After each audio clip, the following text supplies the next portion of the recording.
In this video, we'll go over all the WoW news from the past week and try to compress it into a bite-sized video. The weekly event for this week is Bonus Battlegrounds, where you just need to win 4 to get something. The Archaeology bi-weekly for this week is Fell Fragments, which awards a 50 gold trash item that used to be an artifact token, so completely useless unless you need it for the achievement. The Lunar Festival holiday starts this week.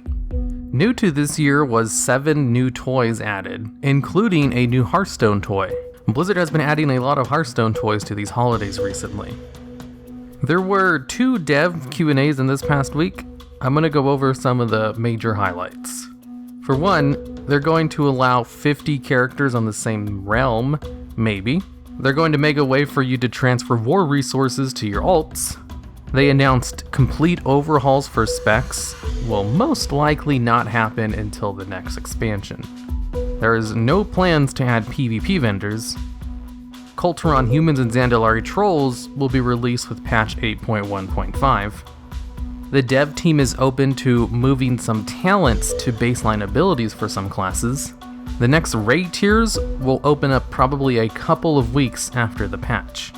Patch 8.2 will go on the PTR very shortly after patch 8.1.5 goes live.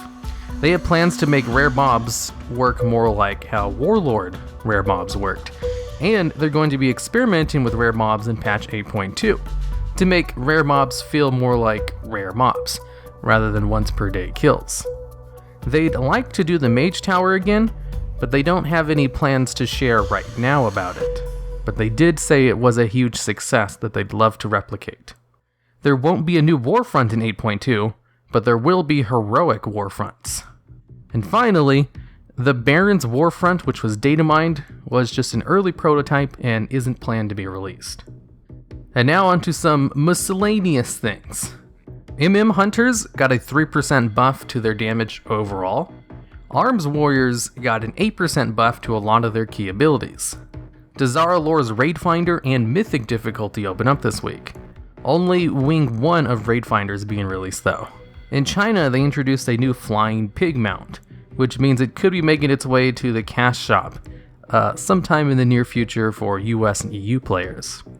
The Alliance War Mode buff is down to 15% from 30%, which indicates that the War Mode population has kind of evened out somewhat.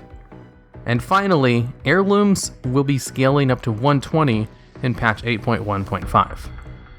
And now it's on to the weather with DevBot the Weatherbot. How's the weather out there? Nothing you do matters in the grand scheme of things. This can be either a good or bad thing depending on your perspective. Good job, DevBot. Now into the micro fact of the day. Ogres were also considered for a playable race for a short while, but no one in the development team could think of a model for female ogres, so it was dropped.